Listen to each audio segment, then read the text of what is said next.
This week you're also being asked to sketch 2 sofas to find some reference material of something ornate, not something simple, but something a little bit interesting, and to make a couple of sketches. Now these are the examples that I've shown you.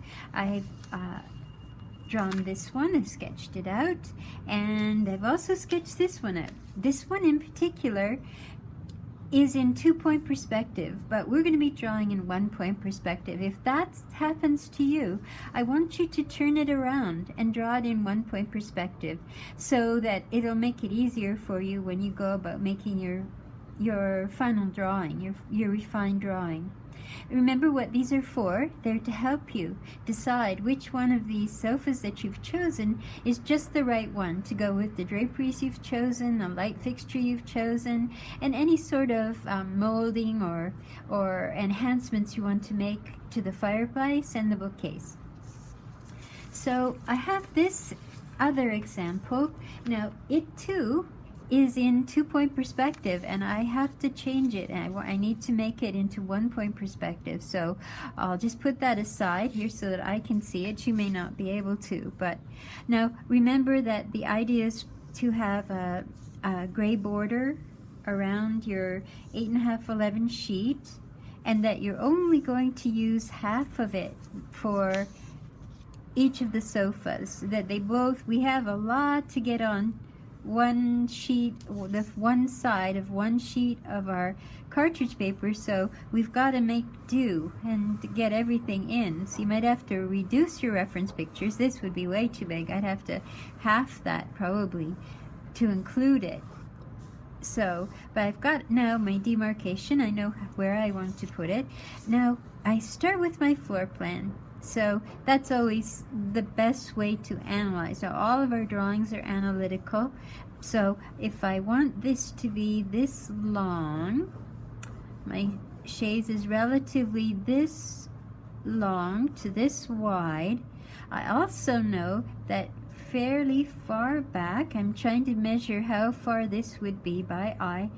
How much room I've got there. Does this side come all the way out here? It doesn't. So I'm thinking about those sorts of details as I make adjustments to this floor plan that's going to help me when I go to draw my perspective of this.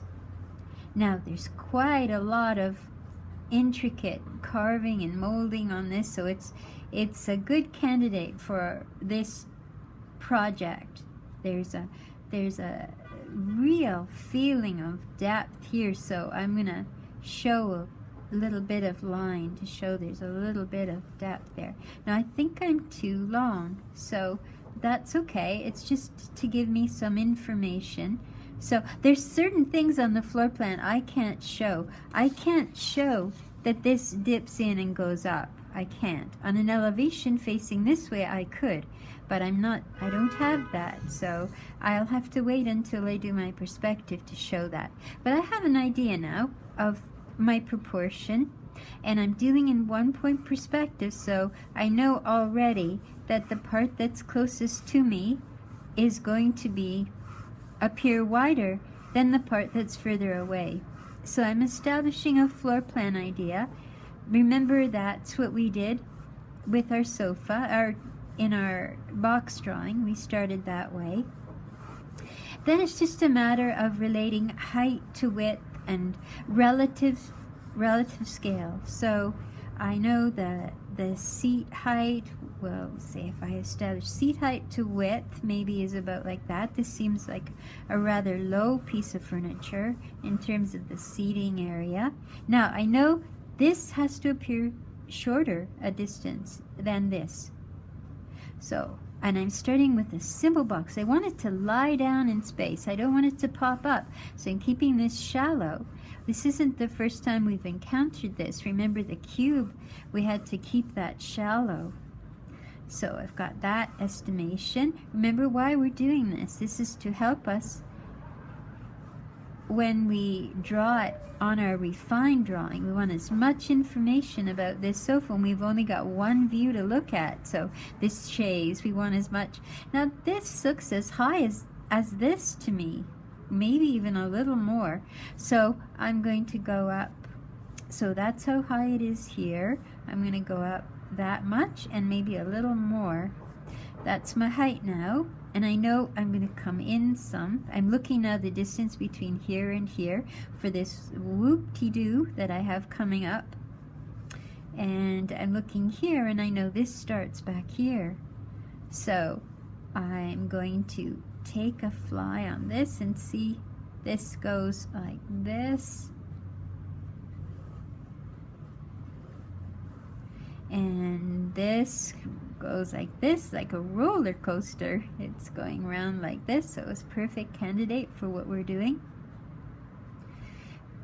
And this goes like this, curls in on itself, and there's a lot of thickness here. I'm going to go up here. I think I could go higher. Now, I'm working in pen, but it doesn't matter. If I want to change my mind, I can change my mind. I'm still light enough with my pen that I can alter that. I can alter that. This will be a distorted view of that ellipse. And then, now this is round, so I've got to round that off. I've got to stop that there rather than the box. I'm looking now at this curve because I put that in my floor plan. There was such a pronounced thickness there that I've done that, and now I'm bringing this to the front here. I've got to judge where the center is so I can put all of this filigree in. Wow, it's got little chubby legs, and there's filigree, big leaves, and they're very close to the floor. I can just start to put some of that in. And this far leg, I'm getting a bit of a view of that, whereas I'm not getting much help with this leg. You see, is facing in an awkward manner. It's hard for me to judge it, but that one I can tell a little more about its profile. So I know that in profile they go like this. And if I get to the bottom of this and I think I didn't really make that leg long enough, I have to fix that, then I would fix it. I would just make it longer. I think I'm going to make this one a little bit longer. So at the back. Now, am I going to see the back feet? No, they're going to be covered by all of this filigree. Do I have to put all of this ornate filigree in great detail? No, I just have to get a feel for what it looks like. And it's not even. There's more, seems to be more on one side than another, so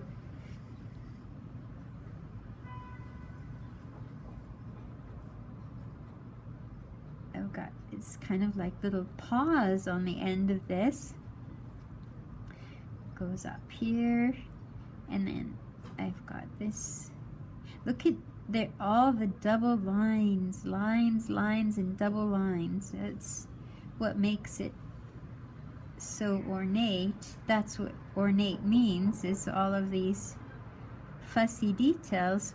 But I'm getting a feel for it without having to put too much detail in. But the cushiness of the seat, that's quite important to see. It's quite cushy.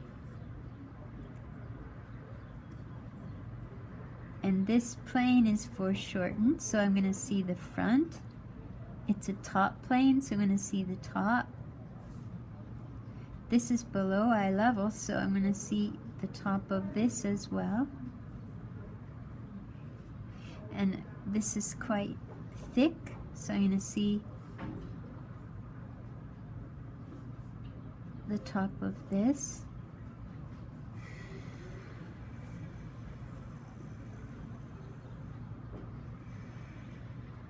So lots of leaves turning, and so if you work from light to dark like this, you have a better chance of expressing what you see here.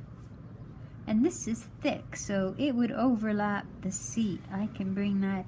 And then there's a cushion jauntily sitting here. I've got a round cushion here.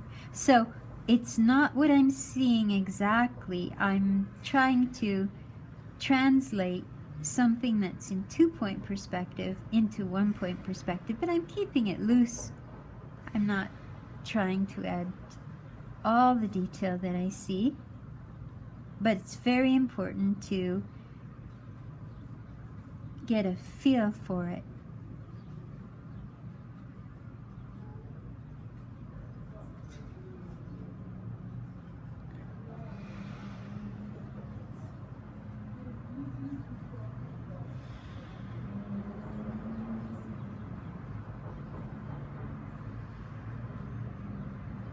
And it's not, as they say, it's not symmetrical, this detail. So now I've got this cushion and I've got this cushion leaning on top of it.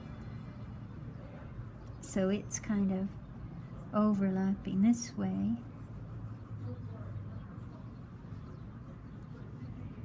This is very helpful, drawing all of this soft furnishings like this, because when you need to draw in front of a client quickly, you can throw little embellishments in that will make it look more finished, make it look more appealing, a little more realistic. So I would call that done. I don't think you need anything more than that. It's just enough to give us an idea of, and you yourself an idea of, whether you want to pursue that as a final drawing.